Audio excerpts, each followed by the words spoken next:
Good morning, good afternoon, good evening. Welcome to another installment of Flyer Gonna Flyera, episode number 71.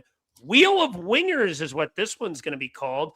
We got a lot to talk about today. We're going to be going over the two small games that we had last week on this Super Bowl Sunday recording day. We're also going to be going over Rick Tockett's interview at the Flyers Carnival on PHLY and our thoughts on that. Hopefully we can finally put this bullshit in the rearview mirror, but he just keeps giving us more fucking ammunition to talk about. Once we're done blasting him about that, we will move on to what the primary segment of this episode is going to be about, Wheel of Wingers. Flyers got some decisions to make on which wingers to keep and which ones to move. And a few reports have come out of who they may or may not be moving. We're going to get into that a little bit. And then finally, no games next week, but we're going to be talking a little bit just in general about how this season has gone as a whole. Maybe, maybe not. We'll see what happens with that. As we know, we have officially marked into the Olympic break. Join me, as always, is one of my two gracious co-hosts. You know him, you love him, Mr. Eric Martino. Eric, how you doing today, bud? Not too bad, not too bad. Little bit under the weather, so if I cough every once in a while, sorry about that. But yeah, no, other than that, hey, you know what? We're in the break, and there's gonna be no hockey for 3 weeks, so I think it's gonna be like a good cleanse, like a little cleanse before the final stretch. So yeah, no, feeling good, man. Feeling good. Yeah, man. I'm as I've said before, if you're watching this on YouTube today, you'll see I'm dressed up in some very pro-Patriot attire right now because my football team is in the Super Bowl, and I am very much looking forward to seeing them not potentially, who the hell am I kidding, win that seventh ring today. I really hope I haven't jinxed them, but we'll see. It's always been a yin-yang thing about my two loves, the Patriots and the Flyers. For those of you who don't know, I am from Lynn, Massachusetts, so I'm all Boston except hockey. Flyers have been my 1A, 1B team with the New England Patriots for a very long time. And one of my teams give me nothing but immense happiness, and one of them has done nothing but bring me pain and suffering for quite some time. So I'm in a good mood for at least the football version of my fandom today. And hopefully one day the hockey one can catch up even a fraction of such. I've witnessed now my 11th Super Bowl I've watched as a Patriots fan. Meanwhile, I've watched technically two, but I don't really count 96 because I was 5 and I didn't really know what hockey was back then. So realistically, I'm only counting one Stanley Cup Finals appearance with the Flyers back in 2010. So if I can even get that one more time in my life, I'd be happy. We'll see.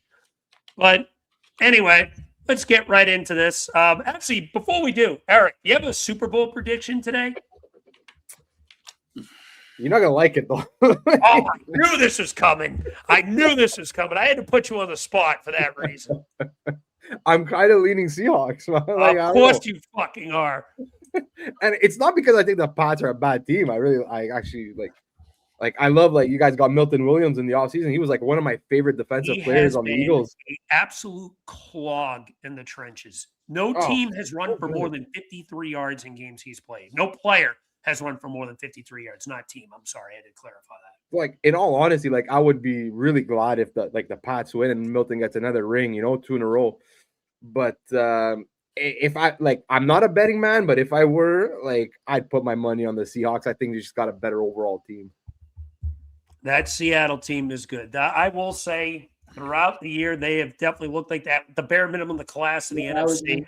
It was them and the Rams, and the two best teams kind of came out of the NFC at the end of the day, I really think. So this is going to be a dogfight of a game. I'm nervous. We're going to have to play – probably May's going to have to play his best game of the playoffs if the Pats have a realistic chance of winning this game. Because you can't see a game that he had against Houston or Denver or even the Chargers for that matter to come out and win this. But we'll see what happens. Yeah, my mood on social media tomorrow will be very much determined what happens between the hours of 6:30 p.m. and 10:30 p.m. tonight. But anyway, let's get right into this. 1-0-1 week for the Flyers. 2 games, one against Washington, one against Ottawa, both at home. Beat the Caps, OTL loss to the Sens. Eric, what's your take on the week? look, it was a nice win against Washington. I did like what they played fine. They played well. I'm not saying they had a bad game, but Washington, in my opinion, in that game was the better team. They had some chances. Like we just got not saying we got lucky. No, we didn't get lucky. We got like we capitalized when we had to capitalize. That was basically it, And we'll talk about it later. But after all that debacle at the carnival and everything, and it's like, and the previous game, and it's like, oh look, all of a sudden Minchkov got 15 minutes. Like, ooh. So yeah, no, like whatever. It was a good game. Ended up with the win. 2 points, whatever. The Senators game. First of all, sorry, I'm gonna go on a little rant, like very very little rant. Okay, as some of you may know, like I live in Montreal. That's in the province of Quebec. So, and I have the Sportsnet package for hockey. Basically, that's where I went watching my Flyers game. The fucking Ottawa game was blacked out. I was like, the fuck? Like, why are Ottawa games blacked out? Like, I understand, like, we're close to Ottawa. It's about like a 2-hour drive. But like, it's a different fucking province. It's a different like region. Like, why do you black out? Like, already Montreal games are blacked out. Why are you blocking out Ottawa? Like, it makes no goddamn sense. So anyway, no, Peanut, don't do that. Like, I wanted to because I was at my daughter's practice, so I wanted to basically watch it like because I watch it from the beginning because you got the replay option. I couldn't even do that, so I was like, oh. Anyway, I ended up watching like the third period on. Sorry, I had to find like an illegal like streaming, like like I had to find like a pirated streaming. So I caught like just the beginning of the third. Did you know we had like 8 or 9 shots by like the third? Like it was like the 16-minute mark of the fucking experience. Rick Tocchet hockey at its finest, Eric. You know what? When I saw that, I'm like, you know what? I think it was better to start this game from the beginning. It's like, wow. And even the third, like I was watching it, I'm like, oh my god, like this. Stop, you're not. Oh, and like, don't do that, buddy. No possession, no offensive zone time. No, it's like, and I said, if you want to play dump and chase, you need the right players to play a dump and chase. Mm-hmm. Like, I'm sorry, but our wingers are just like, we don't have the right wingers to play that style of game. And you saw it, man, every time. And like, look, I'm not saying we play 100% dump and chase. No, like no one plays 100% dump and chase. But like, if you're going to be heavy, if you're going to lean over 50% on it, and you don't have the guys to go there and retrieve the puck, or even if you do retrieve it, and then like you give it up a couple seconds later, then like zero. Like if they know what, like it's like the other team knows what's coming, and we're like, okay, we'll just defend it. Like we'll play 2D low, and like we know that you're gonna dump it in, so our big D are gonna smother your small wingers, and like, and even at one point, I think it was Bush on the broadcast. He was explaining like, okay, this is how you don't dump and chase, and like because it's like either it went like into the corner, like I think it was like the forward on the left side dumps it in, but it's a soft dump, so like the defenseman just goes and get it and turns it, just goes back the other way, and then there was another one where he did a hard dump around the boards, and then the winger on the right side got in, with speed got in, and they gained possession. So he's like, oh, that's the way you got it. I'm like, I get it. But like at the same time, it's like we just don't have the right players to execute this system. Anyway, so you see that and you're like, well, that's why they had 8 shots like into the third period. Also, maybe because like they weren't, I guess like some of them might have been checked out at that point because you know what, like breaks coming, like who cares about this game? I don't know. I think that's a bad mentality to have, but whatever. But yeah, but that's it. No, like ugly game against the Senators. Yeah, I'll piggyback a little bit off of what you said. Let's actually first let me start with that Washington game. I thought they did respond decent to the bullshit that was happening throughout the week with all the drama that happened between a certain head coach that was caused and PHLY interview. We'll get to that a little later. But the team did come out with some juice, that. And Michkov kind of gave a little bit of an FU to talking on that and a nice 1-2-3 play with him, Sanheim, and Tippett to give the Flyers a 1-0 lead. Great passing display. And, hey, what do you know?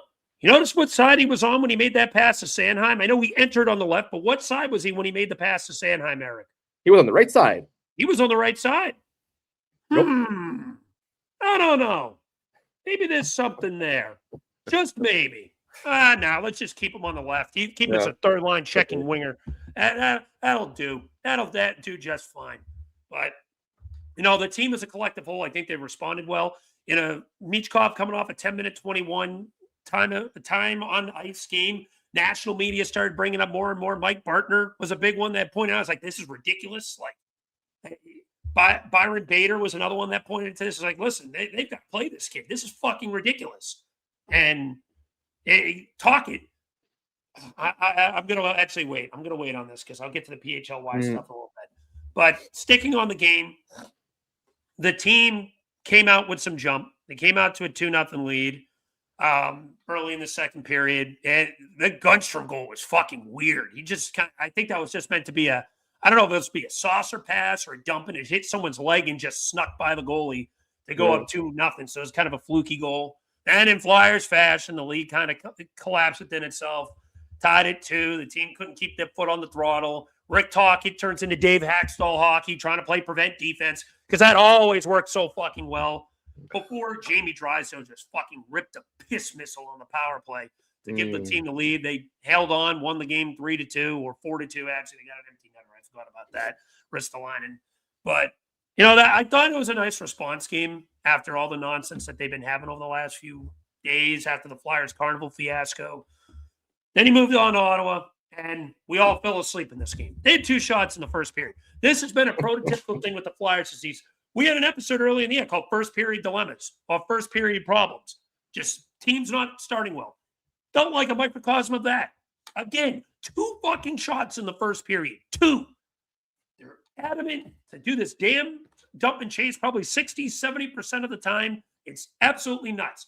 We saw in 23-24 how consistently well this team played off the rush. I don't understand why Tocchet cannot, drama bullshit aside, just from a coaching perspective, I just don't understand why Tocchet can't implement more of a rush style with this team.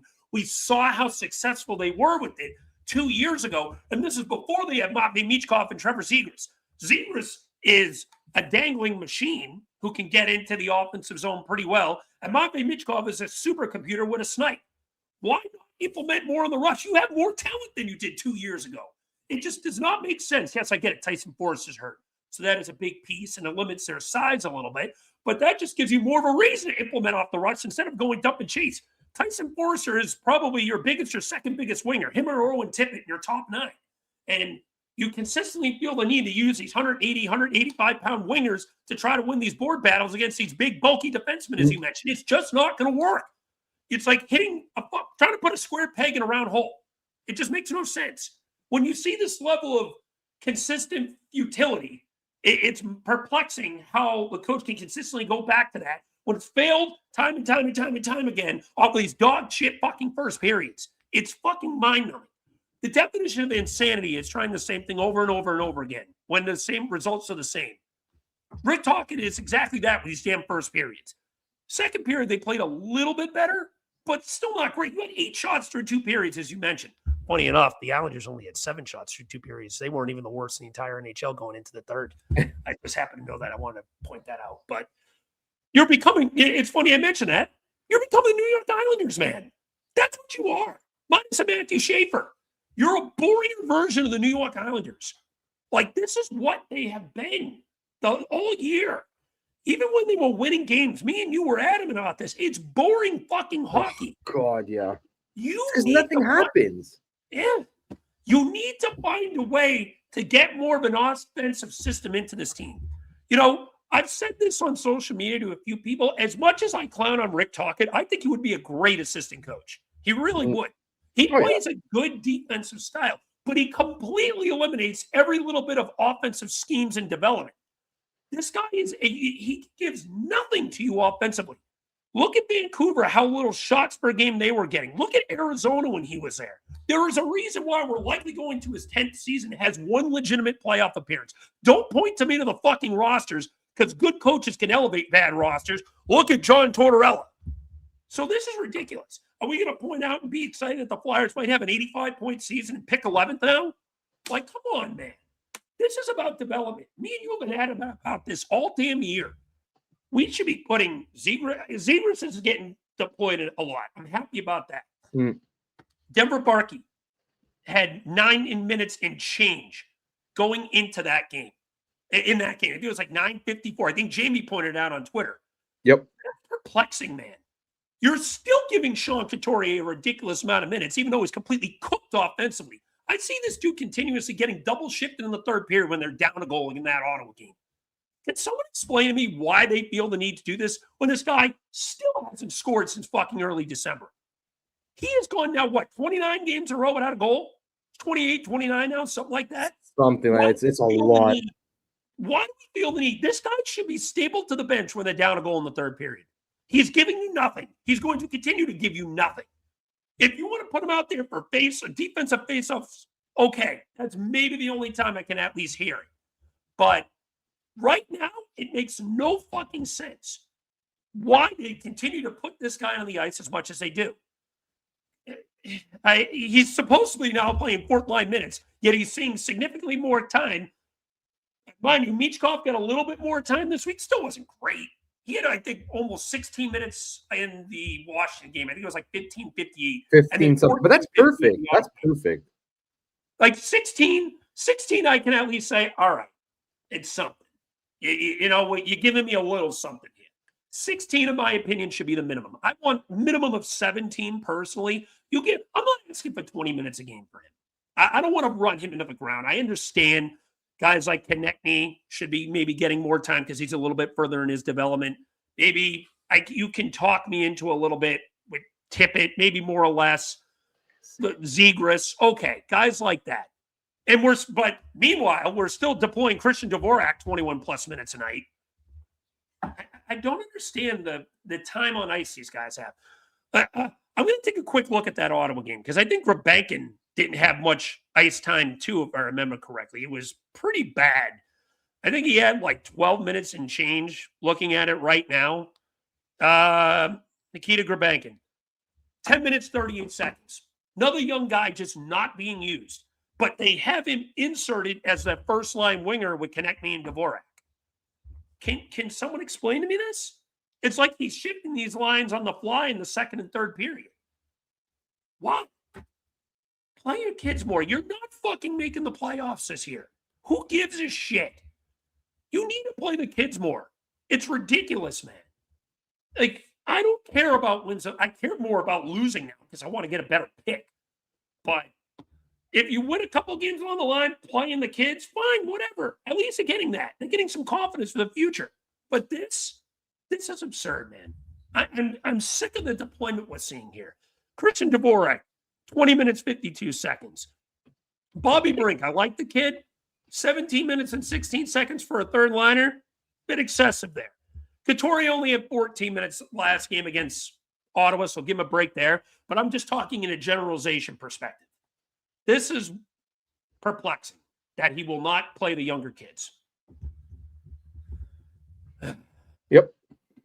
Eric, anything else to add before we move on to this interview? Oh, I just want to say there was a chart that was put out. Who posted it? I think it was Suitable Elias. I posted it, and it's basically like dump in heavy teams. You know, like that we're like fourth in the league. Okay, in dump ins, like that's the system we play. Not surprisingly, it's only 51.5%. Now, technically, the highest team is at 54.4. Because, like I said, even dump and chase, it's not, you don't dump it in every single time. If you have the opportunity to go in with, like, you're not feeling pressured by another forward or a D-man, whatever, you just go in, fine. But you know that we're actually the fourth worst in dump in recovery. That's fucking terrible. But that goes to my point that we just do not have the players to play that system. We can't. Like, what do you like? At the end of the day, hockey, okay, is about possession. That at the end of the day, you want to win in hockey, you have to possess the puck more than the other team. So if you're purposely playing a system that that you can't do, that you know you're not gonna possess the puck at the end of it, then what's the point? Like, I hear the argument like with like transition versus like a dump and chase. It's like, yeah, well, because in like transition offense or like, you know, like entering the zone, whatever, all, but like it's not necessary. You give up possession like at the blue, like closer to like basically at the blue line, or like, whereas in dump and chase, if you give up possession, you give up possession at like at the far end, like, you know, at the other end of the. So I'm like, okay, fine, like I get that, fine, I understand, but at the same time, you're still giving one way or the other, you're still giving up possession. So if you're playing that transition game, if you're playing that like zone entry game, then obviously your defenseman, your center, whatever, they know that there's the chance that you're giving it up at the blue line. So you structure your defense in a way that if there is a turnover, you're in place to defend it. So like, don't give me that, oh yeah, but like you're giving it up further down the ice. Like, no, like fuck off. Like, I don't like, but at least if I transition and I know that I have the players, Konechny excelled in it. Mishkov excelled in it. We have the fucking Tippett wants the puck on his stick. He wants to enter the zone with speed. But no, we have to dump it in. Like, more often than not, we're dumping it in. And what happens? You lose possession. So like, what's the point? Like, I don't know. Like, at the end of the day, structure your offense or your systems, whether it's defense or offense. Structure your systems to your players' strengths. And that's what bothers me, is that you refuse to play your players to their strengths. Same thing with Mishkov on the left over the right. Oh, but he's better on the boards on the left because he's on his strong side. He's able to get the pass. He's able to defend better. Fine. Yes, I understand that, and I get it. At the same time, is he the only guy that's playing his offside? Like, in the league, is he the only one that's ever played on the opposite side? Like, fuck, for years we had right wingers playing the left side because we have so many goddamn right wingers. Like Forster and Tippett, they're both technically natural right wingers. They're both on the left right now. So, but now, like, yes, and I get it. Yes, 100%. Maybe he'll be a little bit better defensively playing on the left side because he's on his strong side. But if you're taking away his offensive possibility just to get like a little bit better offensively, then what are we doing? Oh, but then you hear but then once they get possession, he could then switch. But now you don't want him to play east-west, so now you're telling me you want the guy to go from the left to the right, but you don't want an east-west game. So like, what the fuck are we doing? Like, I don't know. It's things like that that drive me crazy, because you have, like you said, square peg in a round hole. These are your players. These are what they're great at. But no, let's do this instead. And then you're like, oh, I don't know why we're giving up so many goals, or I don't know why. Like, you do know why. It's because you're not playing to your players' strengths. And at the end of the day, that's what it comes down to. I'm sorry, that's what it comes down to. It's bad. And that was one of the things I was actually happy about with Tortorella. He played to his players' strengths. You saw that with Michkov last year. He told them, you said this, I believe, a couple shows ago. I want you to do this, this, and this defensively. Offensively, be you. Yeah. Do you. What the fuck you want? Have all the creativity you want. Certain coach out in Montreal, Martin Tan, St. Louis, said that about Ivan Demidov. You don't want to overcoach these guys. You want them to play to their strengths. Yeah. Buddy, this is what got you to the NHL. This is how you've been playing since you were like fucking till you from at 3 years old, whatever age you put on skates on your feet. This is the way you've been playing. This is what got you to the show. And now we would say, no, I don't like this. I don't like the way you play. I want to change your game 100%. Like, the fuck are we doing? Like, that doesn't make sense. And you know what? I heard this argument, and oh man, like when I heard it, it pissed me off. Because it's like, oh, well, look at Washington. When they learned how to play defense, they finally won a cup. Like, okay, but playing defense is one, like, again, no one's telling Mishkov not to play defense. No one's telling Mishkov, hey, buddy, stick in the fucking neutral zone. Don't come into the defensive zone and just wait for the outlet. No one's telling him that. Yeah. But, like, and look, I looked it up, okay? Because when I heard that, it drove me fucking nuts. And look, Alex Ovechkin plays on the left side but he's a right-hand shot. He plays his off wing. Okay, because that's how he grew up. That's how he plays. That's how he prefers. Mhm. His first non-point per game season, okay, came when, I don't know if you remember this, but when they hired Dale Hunter for a season, okay, Mhm. Dale Hunter said, "You know what? No, I don't like you on your off wing. You're going to your strong side," and that was his first career non-point per game season. Because obvious, and then after Dale Hunter lasted one season in Washington. Now I think it was more because he wanted to go back to junior, but whatever. At the end of the day, but then anyway, then Trotz came in later on, where he implemented a more defensive system, but he didn't tell Ovechkin not to be Ovechkin. He didn't tell Ovechkin, no, you're going back to your strong side. No, he kept Ovechkin on the right or on the left. Sorry. So, like, it's things like that. Then people will say those things, but without actually researching everything. So it's like, it's not that Rick Tocchet's defensive zone structure and everything is bad. Absolutely not. That's fine. It's good. We need a good defensive structure. But let your offensive players be offensive players in the offensive zone. That's what it comes down to. Let them be creative. Let them do what got them to the show. Agreed. Not let's now turn them into something else. That's it. Sorry. Like what last? No, you're good. With that being said, ladies and gentlemen, we have been joined by an other half of our three-man posse group. You'll know them, you love them. Over up there, we got to still adjust the setup. But there we go, Mr. Jamey Baskow. Jamey, how you doing today, bud? It's been quite a day. I'm going to be honest with you. So we've had 3 days of 50-plus mile-per-hour winds, and I had that feeling that it would finally give out today, and the Wi-Fi is just. That's why I had to go to the store. I'm pinging off a store's Wi-Fi because where I live, if I don't have Wi-Fi, nothing will work. So because we live sort of in the woods, and which is a good thing, believe me. It's sort of out of the way, out of the grid. But it's a bad thing when you don't have Wi-Fi. And today was the day. It just gave out when we got back from church. So currently working on it. They should have power restored here probably, I guess, within an hour or so. I don't know how long it's going to take. So I'm here at the store pinging off their Wi-Fi. So it was a good day seeing the Lord and stuff, but coming back, not so much. But yeah, I entered a great topic, a great conversation with Eric. And Eric, I totally agree with you.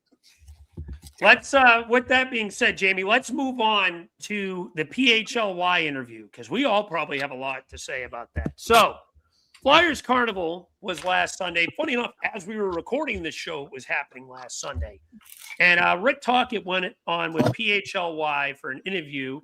And Bill Matz, good on him, he came out and asked Rick a question pretty much about, Michkov's usage and whatnot. And Mr. Tocchet came out with a very interesting answer. Again, pointing back to him not being in shape. But then he also mentioned something about some nutrition stuff and missing meetings. I don't know if it was directly about Michkov. Probably was, but he wasn't specifically on him. But knowing him, it was most likely based off Michkov. Jamey, since you just got here, let me start with you. What did you think about that PHLI interview at Tocchet at the Flyers Carnival, and what did you take from that? We threw up, and that is no joke. And I think because first off, it's disrespect. It was disrespectful to come out and tell him that locker room candor, that stuff remains in the locker room. You know what I mean? Mm-hmm. Tell him that he's coming into camp out of shape. That came out of nowhere too. So like that was a month after the preseason was over, and all of a sudden, suddenly he's out of shape. You know what I mean? He came into camp out of shape. No one mentioned that at all. What he did was he trained the improper way. He gained a little bit of weight that way, gained muscle, not necessarily weight, bad weight. You know what I mean? But I guess it's bad because it brings down his speed. He wasn't never a speed skater by any means from the Netherlands or anything. You know what I mean? He was never competing, with the Italians for a speed skating medal, and stuff like that. He was never a speed skater. He was not, but he was a decent skater. He was a solid skater. To me, he was a good skater. Now, when you add the muscle, okay, that's going to bring down your velocity. But all this stuff came out. He had a phenomenal preseason. And then all of a sudden, after the first month, it's like, oh, yeah, you came into camp out of shape. Okay, cool. I'll even give you that. I don't even care. Move on, move over. No, but it sticks around and lingers and lingers. And every single, absolutely, once a week, there's an interview. He came into camp out of shape, or this player came into camp in shape. I don't care, because I'm going to be honest, I don't even recall what happened yesterday, right? So, no, I'm not going to remember what happened back in training camp, and I could care less at this point. You know what I mean? So, to me, when you're saying coming to camp in shape, I don't care. Now, when you're going to spill the beans and say missing treatments, that was the second day in a row. Kudos, like you said, Alex, to Bill Matz for asking that, tough question. In a setting to where it's supposed to be a great day, a phenomenal day, and it turned out to be a dark day for Flyers PR. But you know what I mean? So in that type of setting, usually he's not getting tough questions like that. And you can see him get very adamant, in the interview. Like he was mad that they asked that question. And so if you're mad, don't answer it. Just say, I'm much like not to answer. No, he chose to answer it and say again, that was the second day in a row they said something about missing treatments. So yes, I think he was talking about Mafi Michkov, but I think there's other players that he didn't want to talk about since he was talking about Michkov missing treatments. All that stuff stays in the locker room. No one needs to hear that. It's like you're. Oh, I think we lost him there for a second. Jimmy froze. Way than you wanted him to. I think now, more or less, you're attacking the 21-year-old. Just leave him alone. Let him play. Let him be offensive, like Eric was saying. Let him go.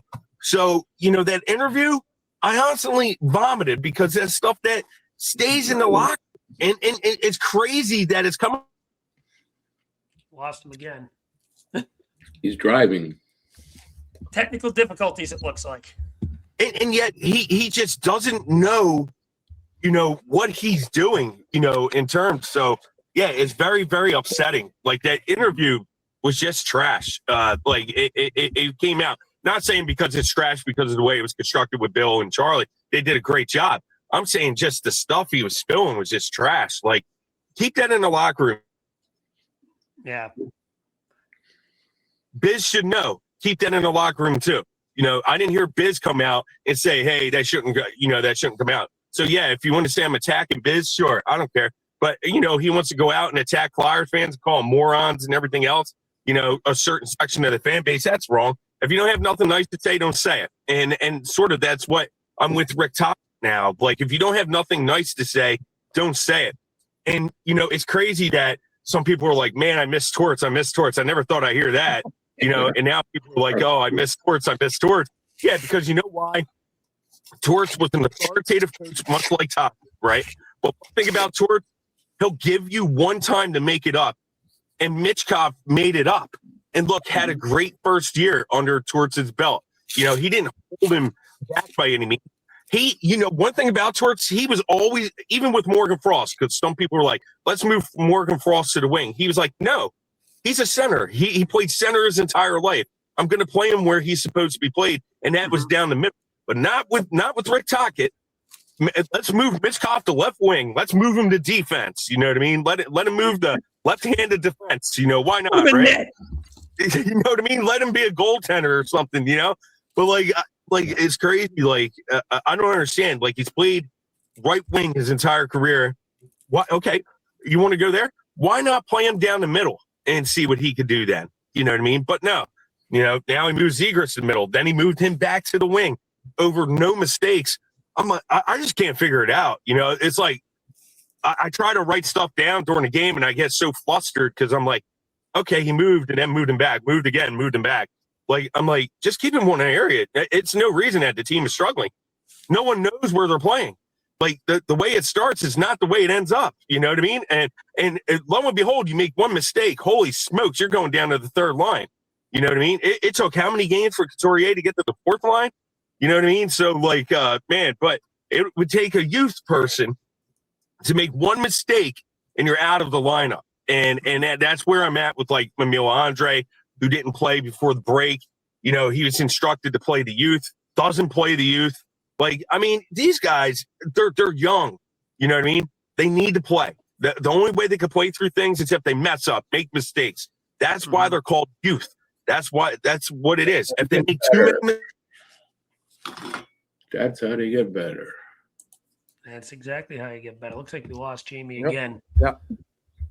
Yeah. So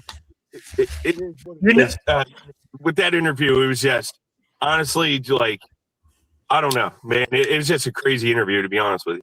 You know, if you lost Jamey Baskow, the king of optimism, and he's tearing you a new asshole within less than a season, you know you fucked up. You know you fucked up if that happened. Jamey, that was a fantastic rant. Even if you did get a little poor reception here and there, but that was all right. The point of it, still hammer on the nail. Good job, Jamey, because I couldn't agree with you more with a lot of that. Like it's absolutely crazy how he is pretty much gone off on not being Michkov. Eric, how about you? What was your take on that? Well, for me, you know what? I have like a couple words of advice for Rick Tocchet. Less is more. Mm-hmm. Keep your mouth shut. Keep your mouth shut. That's it. Just stop talking. Stop talking. Okay? Like, we get it. We know he showed up to camp maybe in not the perfect shape. You've told us about like fucking 30 times. Like, at a certain point, okay? Like, Michkov addressed it, what, a month ago? 2 months ago? After that, c'est fini. It's finished. Like, why do you constantly have to bring it up every time someone asks you about something about Michkov? We get it. Okay? We understand. How about saying something like, he's a young kid, he's learning, we're trying to get him, like, we're trying to teach him. No, it's always, oh, you know, well, he came to camp in poor shape, so what do you want me to do? Like, buddy, you're the coach. Figure it out. Like, that's what you're supposed to do. And like, there was a couple, like, look, there's some things he said that made a lot of sense when he was talking, like, in general about young players and whatever. And there's, you know, the things they have to learn, things they have to do to become better professionals, blah, blah, blah. There was some good things that he said. But then it's like he can't take his goddamn foot out of his mouth. That's the problem. Again, with the missing being late for treatments comment. He had said that, like Jamey said, because I remember that too. He had said it, I think it was the presser right before the interview, like a day or two before. He had mentioned it. Never said Michkov's name specifically. I remember I heard that comment and I'm like, is he talking about Michkov? I'm not 100% sure. Okay. Then he does the PHLY interview and he mentions it again.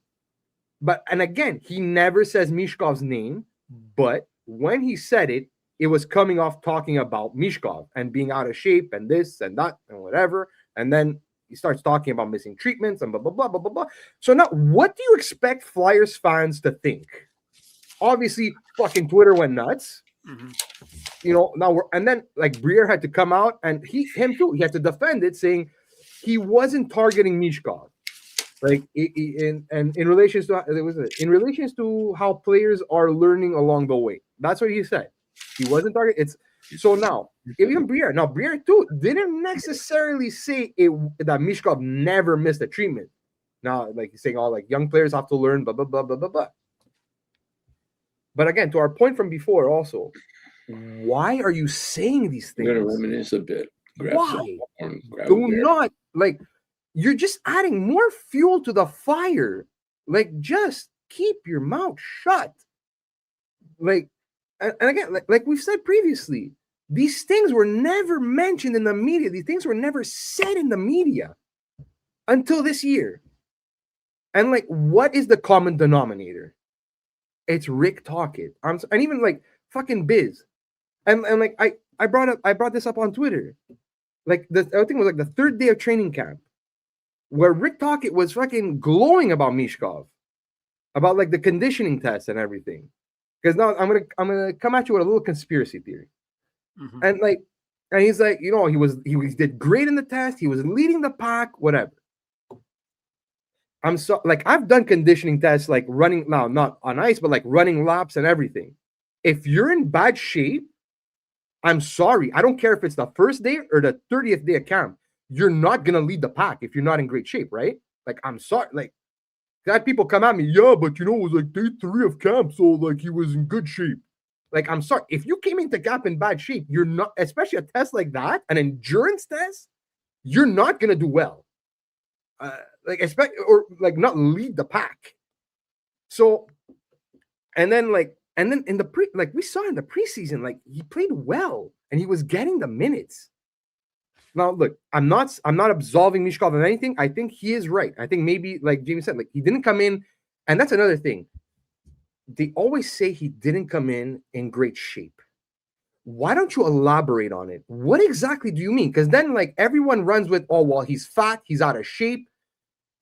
Why don't you elaborate on it? If you really want to put this to bed, see exactly what. Is it that, he overtrained, let's say, his upper body, neglected his his legs or whatever, so that he lost speed, so it's affecting him this way? Is it his cardio? What is it exactly? What shape did he come in? Did he eat fucking Twinkies all summer and he put on 20 pounds? I don't know, because you guys are not making it clear. No. So it's so what do you want fans to do?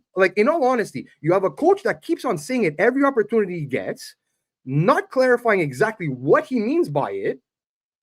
And so what do you expect fans to do? So then you have Biz that's coming at Flyers fans being calling us morons.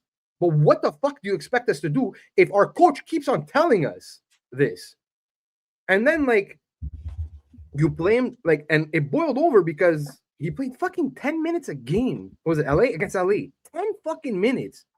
And at one point in the PHL interview, he said it. Is he equipped? Got the question about Mishkov. So he said, do you think he should get those minutes because he deserves it? Is he equipped to play 17 minutes a game? Okay, if he's in bad shape, fine. Maybe he's not equipped to play 17. But if he's playing under 13 minutes a game, I'm sorry, that's fucking stupid. That is stupid. He should never be playing under 13. At the very minimum, he's playing 13. You don't want to give him 17, 18, 19, 20 because you don't think he either deserves it or because he's out of shape. Fine. But between 13 and 16, 17 minutes, he has to get every night. Because the fuck are we doing here? 10 minutes, I'm sorry. And if Biz wants to come at us because, you know what, we're pissed off because our fucking, the guy that our organization sold us as not sold us because he is, we see it. He has the talent. He's going to be a great player for us in the future. Mm-hmm. But I'm sorry, when you're playing that guy 10 minutes a game, when he wasn't even struggling that game, that was the worst part, is he wasn't even struggling that game. It's that Tocchet goes into prevent defense. He wanted to secure that 1 point, so he plays him 2 shifts in the last 10 minutes of the game, and he gives Couturier 5, and he gives Brink 2. He gives Brink 4. Sorry. And then I think it was Mertitas on his show was being like, well, it's because Couturier, he's the face-off guy and whatever, and Brink was playing better, so that's why Brink got more. I'm sorry. Brink and Mishkov, okay, if Brink was playing better than Mishkov, it was slightly better. Slightly better. And I'm sorry, you want to bench Mishkov, take 1 shift away from Brink. That honestly, that would have been you give Mishkov 3 and you give Brink 3. It evens out. It's fucking perfect. But no, you don't. Tocchet does not trust Mishkov. Tocchet, I don't think he likes the way Mishkov plays. That's why he's trying to transition his game. So, and these are the things that bother me. These are the things that bothered me in his interview. It's you're saying these things, but come on, buddy, think before you speak and let things go. Let it go. It happened. It's over. By you constantly bringing them back up, that's what's feeding the fire, the fuel to the fire of the fans. Because we're not the one, yes, we do online bring it up sometimes. We bring it up because you keep on bringing it up. So stop. Shut your mouth.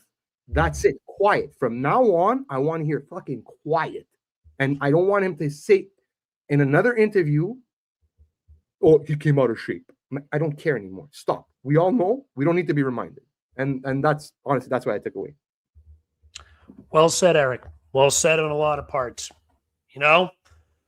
There's one thing I have heard about from Vancouver fans about Rick Tocchet when he was a coach. Well, actually more than one, but I'll just go over the one that stood out to me the most. Rick likes to talk a lot, likes to yap a lot, doesn't shut up, has to say what he has to say. You know me. I did not like this hire from day one. You can go back to a couple back during our off-season episodes, how I was saying I did not want him here. You can go back to some of my rants on social media. I brought something up back in mid-May about all my issues with the Rick Tocchet hiring. But I did state, give him a chance. Never in my wildest dreams did I think it would get this bad this quickly. And you know what? Richard brings it all on himself. I'm not calling you Rick anymore. You're Richard in my eyes. You get go by first name basis because we're pissed at you. What you have done has been nothing short of a scapegoat. Nothing short. So you go on the PHLY show. They ask you the question. Again, all the respect in the world of Bill Nats having the cojones to come out and flat out ask this question. This is supposed to be a day where we enjoy and have an opportunity to just get to know the players. And he says what he says about the out-of-shape shit. And you know what? We all kind of had suspicion that was a thing, but it's more the fact that he never really even had any merit to defend him. It was just a pile on and pile on and pile on. You notice, again, we'll kind of fall back to Torts a little bit. When Torts had his criticism about Michkov, number one, he kept it strictly hockey related. And number two, he gave the media as little as possible, and he kept any potential issues he had in-house. He had those once-a-week meetings with Matvei Michkov and his translator. And I love that. There was something Meach didn't like with Torts and vice versa. They could sit down and hash it out. And that was what Tortorella welcomed. He wanted you to bring some level of criticism, and they can keep it behind closed doors so they could find a middle ground. They could find something that they could build off and work with to better their relationship, to better the on-ice production. Stuff like that, that is healthy, constructive criticism. This is just pretty much proving what the Flyers faithful have said all along about you not liking Russian players. You notice that I think there was like 3 or 4 Vancouver Russians that were pretty much casted off with the Kuzmenko, perfect example. Yeah. He ended up getting sent out to Calgary and ended up here. Kuzmenko was great. Then he falls under Tocchet, suddenly falls off a cliff. He had, I think he had almost a 40-goal season before Tocchet got there, if I remember correctly. Yeah, I don't remember exactly the points, but he was, I think he was even close to a point per game. Like he did great. Really well. Sent off, lost his confidence, sent off to Calgary, really became a shell, had a very small stint here. And I think that small stint, even though he didn't play much here, it kind of helped him a lot. He got under a system that he felt a little more freely with, played a little bit better. Now he's kind of thriving in Los Angeles. He's playing well. He's not great, but he's playing well out there.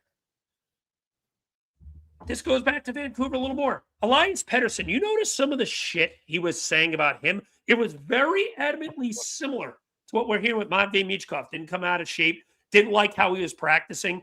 Constant criticism. Pettersson struggled last year. And people were saying, oh, maybe he wants to be traded. And you had the locker room bullshit with him and JT Miller. We brought this up on the show a few weeks ago.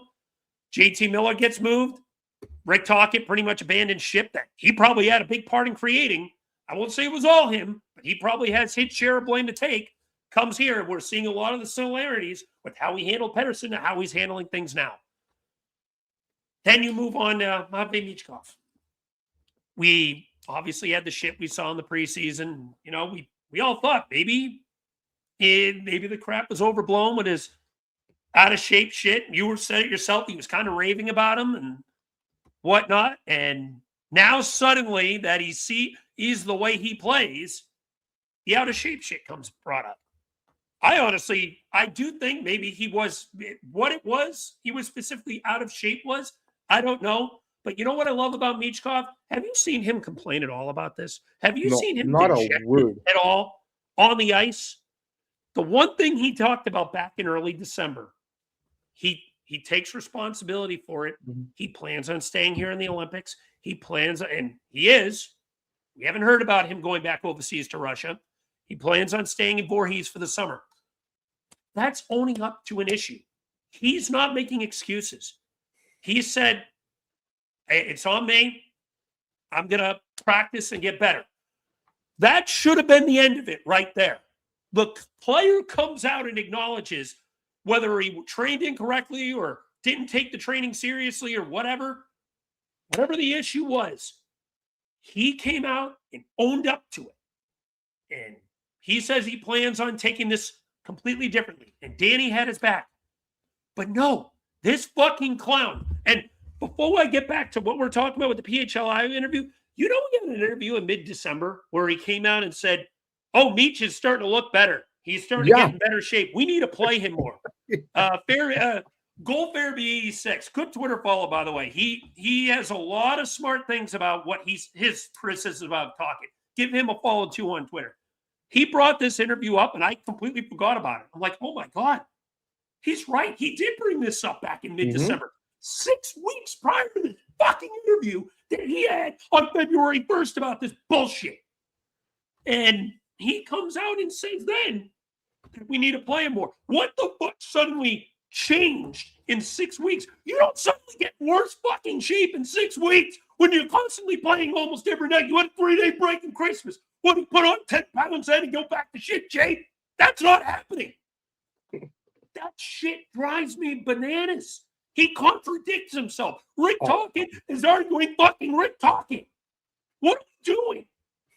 So then we go to the PHLY shit, and it makes you think, is he really in the bad shape that he fucking says he is? Because he comes out and contradicts himself. And Vince, I got a bone to pick with you too, with the bullshit you dispute. You'll go to war for Rick Talking. Why? Hey, he's a year and a half removed from Jack Adams. Cool, so weren't the last 3 coaches we've hired.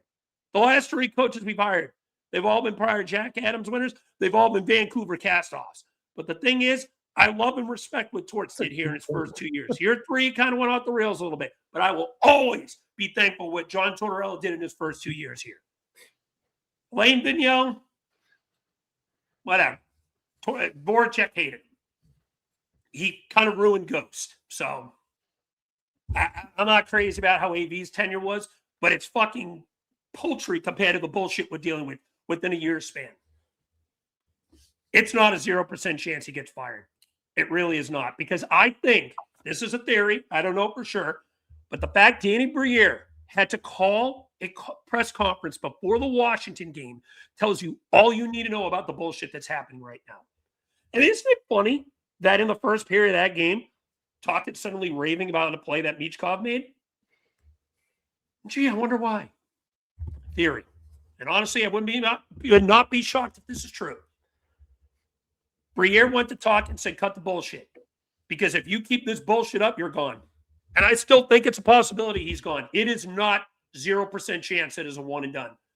I still think as of now that he will be here next year. But I had it at 10% last week. It's up to 2025 now.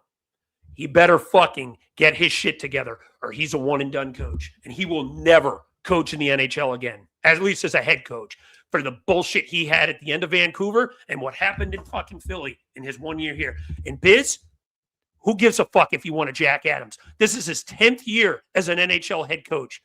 He's had one legitimate playoff appearance. Most likely going to stay that way because I doubt this team's not making playoffs. No. One legitimate playoff appearance. As I've said before, you don't get the bubble. He was the 11 seed with fucking Arizona before getting into that playoff spot. If you were in a playoff spot at the time, I'd give it to you. You don't get that from me. You've had one legitimate good year in 23-24. And you know what? You fucking still only won one playoff series. And then you went right back to the fucking same asinine bullshit you pulled before. Look at Vancouver now in the state they're in. He leaves Vancouver and abandons ship. That team's battling for the first overall pick. They're in the meltdown for McKenna sweepstakes. Or eviscerate for Veerhoff or whatever other clever pun you want to use. Shit for Stolberg, whatever. Stenberg, sorry. Point being, Tocchet, you used a year of insurance, in my opinion. If you wanted to give this guy 3 years, you're not getting that anymore. Tocchet, you better fucking turn this shit around at the beginning of next year. Because I have a feeling Danny's going to make some moves. If Michkov isn't productive and this team has another shit start next year, this motherfucker's gone by December. I will put money on that. This motherfucker's gone by December. They won't fucking deal with this bullshit again. Danny gave him a warning, and a major one, I bet you. I guarantee you, him and Jonesy tore him a new one. Funny enough, let's go to Jonesy real quick. You notice that he had to come out and say, we have to remind the coaches to play the youth? Do you know how fucking embarrassing that is? That you have to come out and tell a coach that? That's fucking pathetic, man. That's pathetic. That you have to fucking, and I'm not pathetic on Jonesy, pathetic on Talkins' case, because he has to fucking be reminded this. This team still doesn't have a lot of talent, but is more talented than 2 years ago. The team 2 years ago was a hell of a lot more exciting to watch offensively. I stand by what I said. There were plenty of other coaches I would have went with. Hirschweiler, give Brad Shaw an opportunity. Jay Woodcroft, maybe David Carl wasn't available, whatever. That's my handful of coaches I would have considered. Rick Tocchet, it's going to be an interesting last 2 months to see how he handles himself. 2 months. Because if more bullshit drama comes out, they'll fire him at the end of the year. Because I don't think Danny knows. The one thing that was good about this interview with Danny, he put his foot down and said, Michkov's too important with this team. Elliot Friedman came out and said, Michkov's importance is too big. And he even came out and criticized what fucking Tocchet's doing. You need to put this kid in a position to succeed. You're fucking trying to make him a player he's not. And this is why he has, quote unquote, struggled so much. You're turning him into a dump and chase dynamo checking third line winger on his opposite side. This is not his game. Let him be, as you mentioned, what made him great. Let him be Matvei Michkov. Don't turn him into fucking a third line checking version of friggin' Noah Cates. That's not his game. Let him be Matvei Michkov. Let him be the player that we grew up to love and watch out in Russia that made us turn into games in Sochi and all the, I forget, I'm blanking on the other Russian team that he played for, but let him be Matvei Michkov. Long story short. Tocchet, your seat's getting warm. And the fact that you made it get warm after 1 year, the fact that you have to have your spit and chiclet buddies defend you, you say you don't text him, Biz, then why the fuck are you standing for a guy that's fucking accomplished nothing in this league? I don't care if he's one of Jack Adams. Whoop-de-fuck. He's had 1 good year and 9 shit ones. Don't fucking give me that bullshit. Don't give me that bullshit.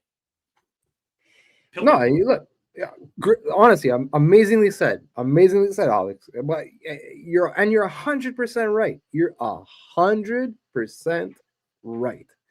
And a couple of things that you said, this guy keeps on contradicting himself. He just and this goes back to my point. At this point, just man, shut your mouth. Honestly, just shut your mouth. If you're gonna say, "Oh, he's playing better and we got to get him minutes," and then you give him less minutes, and like what he said, like not a couple weeks ago, but like a little while ago, before the carnival, and he's saying that, "Oh yeah, we're gonna get Emil Andre back in the lineup before the break," and like you don't. And it's like, why? Because fucking Noah Jolson had to play another game? Why? Look, I understand. Look, towards the end, Andre was struggling. Like, he wasn't at the top of his game.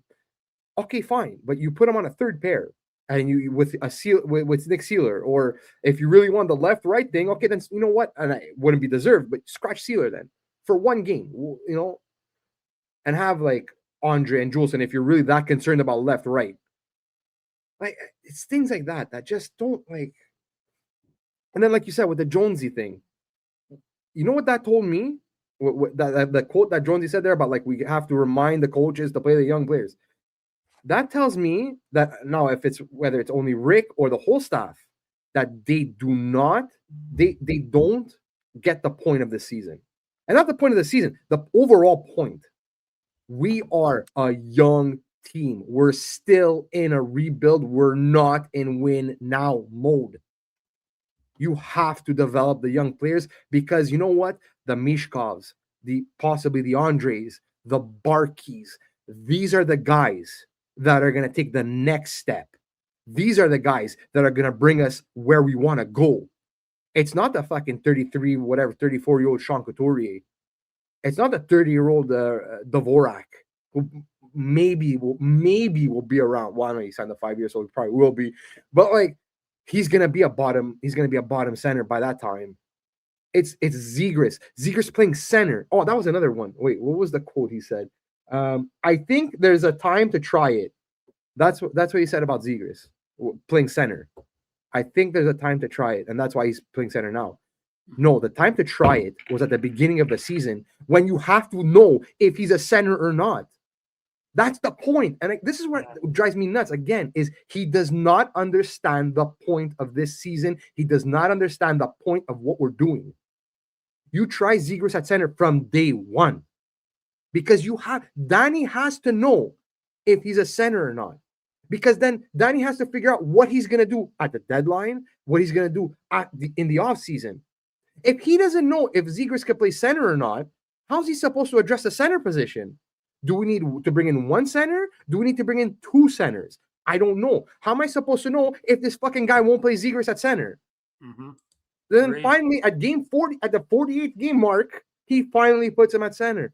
And oh my God, look, he's actually playing well. Oh my God, it's so fucking crazy to think about. Like, come on, man. You're missing the point of this season. And that's what's frustrating me. And that's what's frustrating a lot of fans. Maybe some fans, especially on Twitter, don't express it in the right way. And because then now you have media guys coming after us, like the Craig Buttons and Biz and whatever, like knocking the fans because they think it's only about the time on ice. Every time you hear them talk, it's all about, because Flyer fans are complaining about Mishkov's time on ice. So, he's not playing well, so he doesn't deserve. That's not the point. That is not the point. You're missing the point. It's because these national guys, all they do is read the tidbits or get a little clip here and there. Oh, Flyers fans are complaining because Mishkov only got 12 minutes and they want him to get 20. No, that's not the point. The point is we're in a goddamn rebuild. And the way you get out of a rebuild, the way you advance is that your young players have to develop. Your young players have to learn. Your young players have to learn how to play in all situations. So by not playing them in the situations where they're supposed to learn how to fail, because that's how you're going to learn how to succeed eventually. If you don't know, if in 2-3 years from now you never put a guy in that position, and you need him to play in that position of the game, in that time of the game, but he doesn't know how because you never taught him. How the fuck are they supposed to learn? So, and that's what drives most fans. No, I'm only talking for myself. I can't talk for everybody. Well, you're talking for me too, because you're absolutely right. And these are the things that drive us crazy. But yet, some of these media guys, they pick on those little things. Oh, Flyers fans are crazy because they want Mishkov to play 20 minutes. Fuck off. Honestly, fuck off. Actually, look into the fucking situation. Look into what's going on and come with an educated response. Don't come with this bullshit. Don't just repeat what Biz is saying, basically. Oh, Biz says this, so that's what it is. No. Actually, look what's going on. That's it. Nick Delorier has 5 times as many points that Biz has ever gotten in the NHL. Just throw that little fun stat out there. And one last tidbit about Biz before we move on to the next topic that he mentioned as well. He said he's protecting him, playing him sheltered minutes. Over 1/3 of Michkov's points have been against top-line units in the NHL this season. Mm-hmm. Interesting statistic that Rono brought up. By the way, Rono, fantastic analytic follow. Absolutely fantastic. He holds no bullshit. I love the crap he puts out. Analytic driven, but he knows what is needed for a rebuild. Give Rono Hockey a follow if you haven't. He is a phenomenal follow just as a collective whole. But not just being a Flyers fan, but just putting analytics and real-time hockey into a one mesh perspective. Guy's real smart. Give him a follow. But, yeah, he brought up that statistic about Michkov. He's gotten over 1/3 of his NHL points this season against top-line units. What the fuck is sheltered about that? Nothing. Point proven. All right. Well, with that being said, I think we crapped on Talkit and Biz and all the Flyers haters enough for today. Let's move on to our point at the final topic of this episode. Flyers got a decision to make. So we're going to play a game called Wheel of Wingers. So, as we know, Flyers have a surplus of wingers. I put out a Twitter poll. I probably should have uploaded this, so my apologies on that, but I'll just give you the verbal breakdown of this. I put out a Twitter poll a few days ago about pretty much the perspective that the Flyers are in right now. And you have a choice between Tyson Forster and Bobby Brink. Tyson Forster and Owen Tippett was the point of this.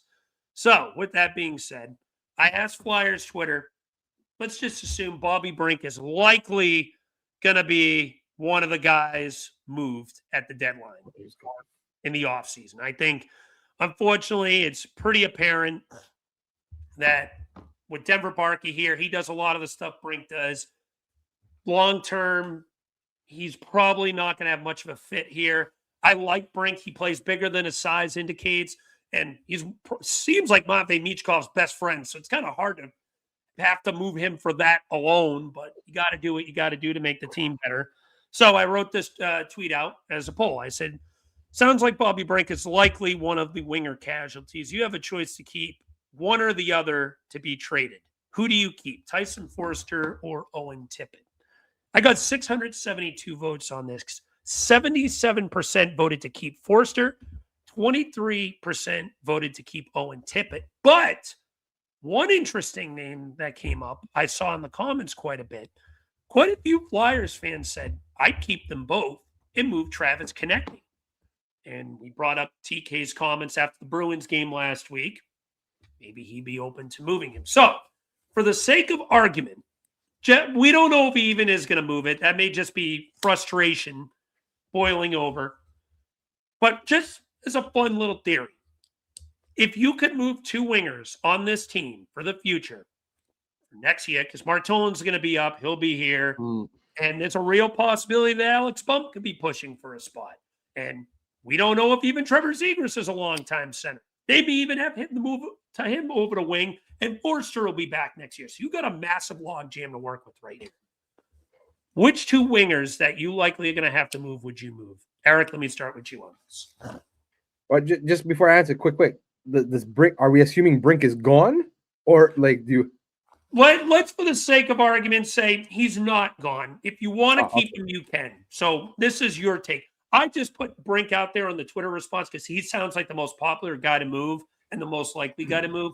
But if you want to keep Brink for your own type of theory, you're more than welcome to. So for the sake of argument, which two would you keep? Anyone's available to move, except Michkov. Well, look, Brink is gone. I'm sorry. Most likely. Like I was just saying too, before, if we are gonna play a dump and chase, you already have Barkey, who's pretty, he's small, but he's physical, and he can. But we don't need two wingers that are 5'9" or shorter. We don't.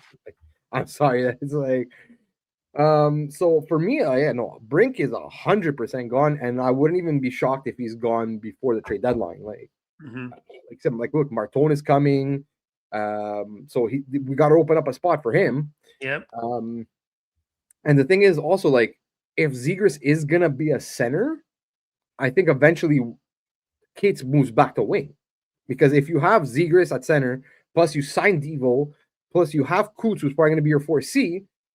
And if you bring in a center, then Cates moves to the wing. Right? And in all honesty, again, if we're gonna play dump and chase, I prefer Cates on the wing because he's a pretty damn good forechecker. So if we could get him to, so look, I wouldn't trade TK, and I'll tell you, look, TK's on a good year, basically what he is now, he's about a point per game player. Now, granted, I wouldn't say no if let's I'm just throwing it about let's say Robert Thomas. Let's say if they really want Travis Konechny and Forster or Tippett's not going to get it done, and TK's willing to waive to go to St. Louis, although I don't know why. But no problem. Yeah, I'll do it. But it's because for me, look, as much as I love Tyson Forster, I love his overall game, his defensive game, and everything. He's a goal scorer. I think Forster, for me, a great comparable. I thought this the other day. Rick Nash. Rick Nash back in the day. Rick Nash was pretty good defensively. I think Forster's a little better defensively than Rick Nash was. But Rick Nash was put in a defensive deployment for Team Canada one year. I think it was him. It was Richards, Nash. I forget who the third guy on the line was, but it was when Team Canada won one of their gold medals. He was a very good defensive player. The guy would put up 60 goals. or 40, 50, 60 goals, whatever he was putting up, but he only had like 20 assists.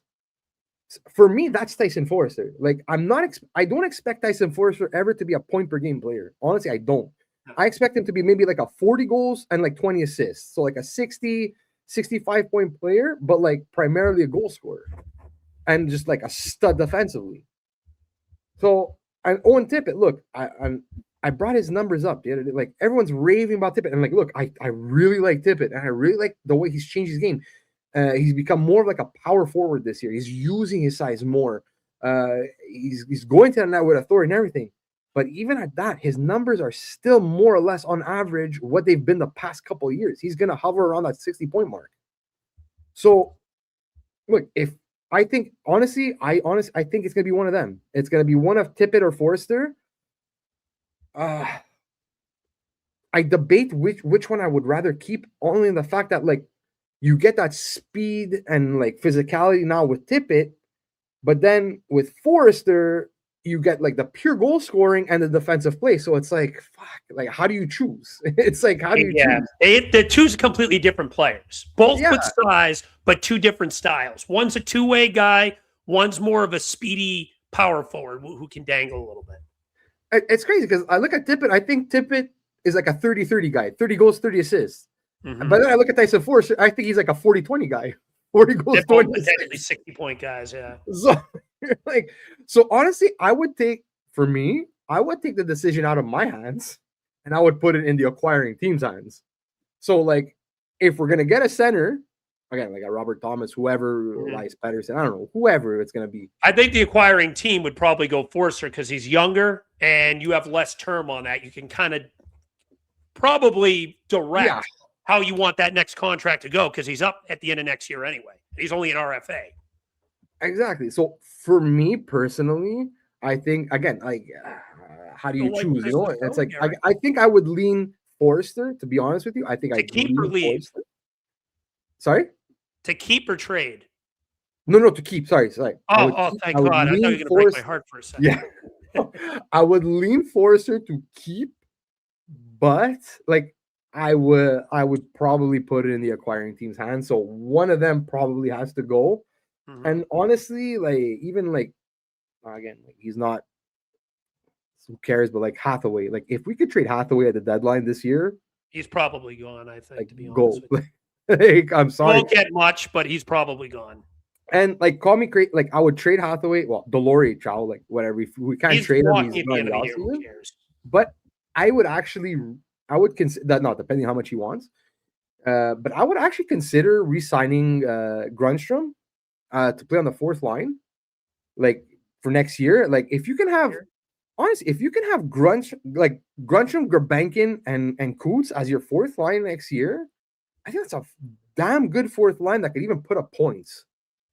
So, you know, and it's like, look, Grabenkin right now, he's playing like higher in the lineup, and like he's a good player, but he's not like a top line player. Like, let's get serious. Like, he is what he is. But yeah, that's it. If I can get rid of Hathaway, I see that. I see one of Tippett and Forster gone, either or, to bring in the center that we need, and Bobby Brink is gone also. And yeah, I think that would like resolve like the logjam a little bit. This is all right. So I'll say this: if Forster didn't have the durability issues he had, this would be a runaway Tyson Forster for me to keep. I'm still keeping Forster, but it's not like a home run type of thing as it would have been before.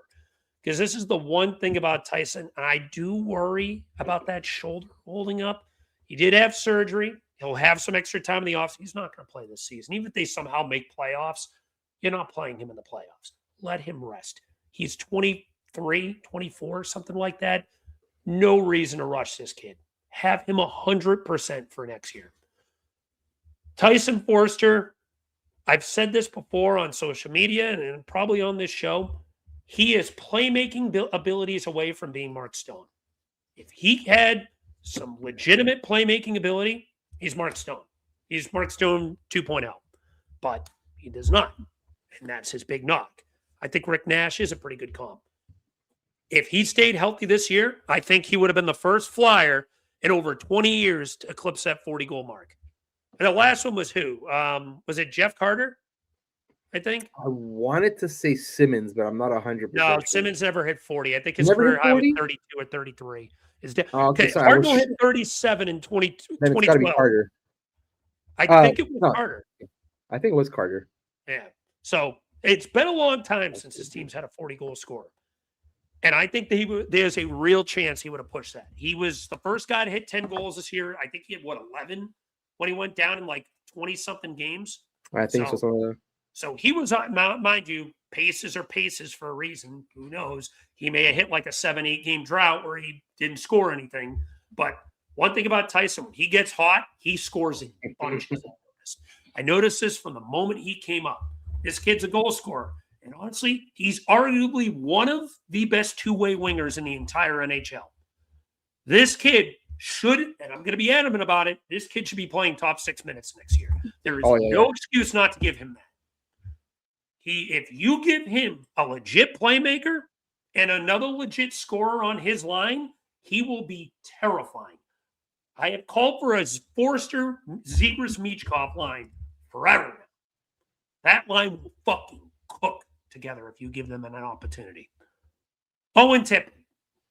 I have been adamant. I think he's been significantly better this year. He had a bad year last year. He was known as the plexiglass punisher for a reason. This guy couldn't hit a cow in the ass with a shovel. This year, he's playing smarter, which isn't much because he never had much of a hockey IQ, but he's definitely playing smarter than he used to be. He's hitting the net more, and he's using his body more, which is something I've been adamant about Tippett. He needs to use that big frame he has more, and he has been. He's got a real shot at finally hitting that 30-goal plateau for the first time in his career. I think he's at, 19, 20? Something like that? Let me take a quick look at that. I think he's at 19 or 20 right now this year. He's at 19. It's probably an outside shot. Yeah, I think he's on pace for about 27, 28 right now. 26 games to go, 11 goals. It's not impossible. He could push that finally. And he's got legit skill. Holy crap. If Owen Tippett could put that skill set together consistently, this would be a completely different conversation. Then you mentioned Travis Konecny. He's right now their best offensive player on this team. He's got a real shot at being a point-per-game guy this year. He's got 54 points in 55 games, 22 goals, 32 assists. He's probably going to hit 30 goals again. He's probably going to hit close to 50 assists again this year.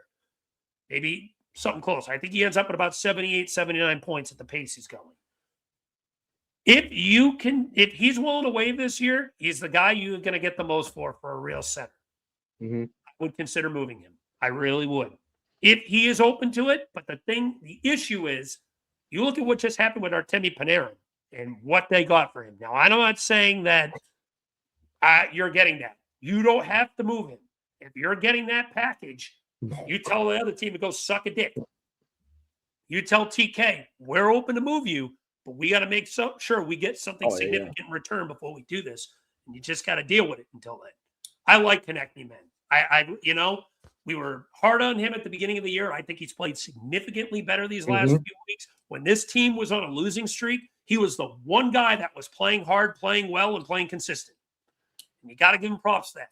The guy was clearly not even close to 100% in that Columbus game. He put up a hattie.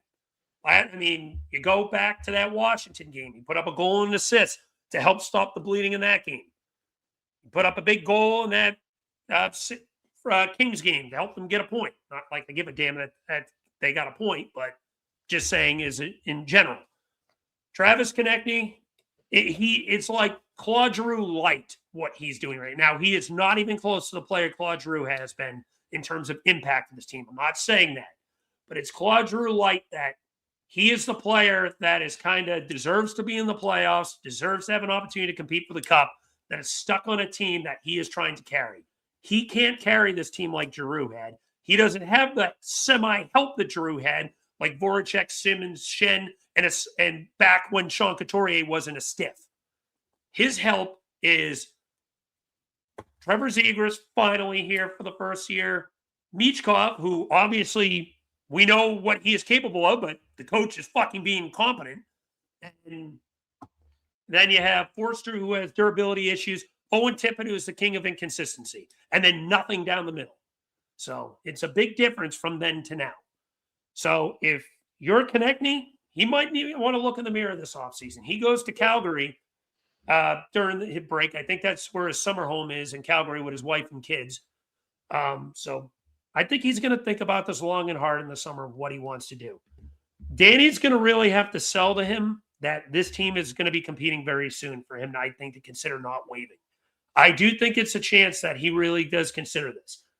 Realistically, I think he is back next year, and I do think he is here for at least one more year to potentially go with this and see what this team can do. But I do think he's going to really, for the first time, consider it this offseason. So if he does want to waive, you can get a real package for him, and that's where you get your top 6, low-end 1C maybe for him, because obviously centers are a lot more valuable than wingers. If you can get a 60, 65-point center for this guy, I'd do it. I'd do it. You'd still have Martone. You'd still have Forster. You still have Michkov. You still have Tippett. That's still a pretty damn good winger core in the top 6. And, Barkey looks like he's really proven himself. Alex Bump will be up at some point. You'll have some decisions to make. And then obviously, you'll have a decision to make with Noah Cates. What's his situation look like? Obviously, if it's up to me, I'm moving Sean Couturier tomorrow, so you can keep him at center. But, Good luck. yeah, I know it's more of a prayer than a reality, but you know what I'm saying. So It's not impossible. It's not yeah, impossible. you're gonna have to eat half the contract for any real chance of doing it, for sure. Guaranteed. Yeah. But anyway, who am I picking? Well, Brink is gone, and I think if I have to make the pick, I'm probably with you. I think it's Owen Tippett. I like Tippett. I think he's really got an opportunity to be sold on a team, maybe like a Buffalo who might want to compete. Push for him. Maybe like a Minnesota that could potentially use some winger help. I think a Boston makes a lot of sense for him. I think outside on their second pair, their second line, they could use some winger help to play with Pavel Zacha or when James Higgins is here, or eventually when Elias Lindholm goes down to that second line. I think that makes a lot of sense. There are a few teams out there that you look at and say, who can I sell this team to? Next year, one thing to note about Owen Tippett, on July 1st, he's got a modified no-trade clause that kicks in. Doesn't make him impossible to move, but does make it more difficult. So it will be interesting to see what they do this summer. But I think Brink and Tippett are going to be the two guys that end up getting moved. Eric, any final thoughts before we wrap this up? Just one last thing, real quick. Something you had said earlier, like the 3 previous Vancouver coaches. I think from now on, if we're hiring a coach, no more. If on your resume it says I coach the Vancouver Canucks, cross him off. Cross him off. Can you believe that? I thought about that when I was sitting down a few days ago, and I'm thinking to myself, like, wait a minute, we got talking from here. Torts had a year stint in Vancouver that went to shit. And AV went to the cup with them back in 2012. Why do we keep having this fascination with Vancouver cast-offs? No more. I agree. If you coach Vancouver, you are disqualified for being a future head coach of the Philadelphia Flyers. No disrespect to Vancouver, but we get their cast-offs and they just don't. Well, I'm cool with Torts, but 2 out of the 3, in my opinion, have not worked out to the way they've worked out. Yeah. So hated the Dino hire. Hated it. Bye. All right. So with that being said, that's going to wrap it up for this episode of Flyer Gonna Flyer. We do not have any next week's games to go over. It's the Olympics. We'll kind of go into that a little bit. Reminder, next week, we have a live show Monday night. Jim Jackson. I'm going to message him Monday. As of right now, that is a go. But I'm going to message him beginning of this week just to confirm that is still happening. So if something does change, we will let you know. But as of this moment, he is still scheduled to come on live. I'll give him a message on Monday just to confirm he's still up for it. So if something changes with that, we will let you know. But as of right now, 7 p.m. next Monday, live show. It will not be pre-recorded. We are having Jim Jackson on. If you have any questions for us to ask him, let us know in the comments section. Let us know on social media. I will throw a tweet out with the Flyer Gonna Flyer Twitter account. If you got some questions for JJ, we'll keep track of them. We'll throw a few of them out there that we find acceptable. We're going to ask him some questions on what we think of the year, what we have. So we look forward to having you. Hopefully you can join in for this live stream. Tune in. It's going to be a lot of fun. But with that being said, that's going to do it for this week's episode of Flyer Gonna Flyera. As we record this now, we're getting ready for Super Bowl Sunday. So hopefully the Pats win. But with that being said, take care. And as always, let's go Flyers.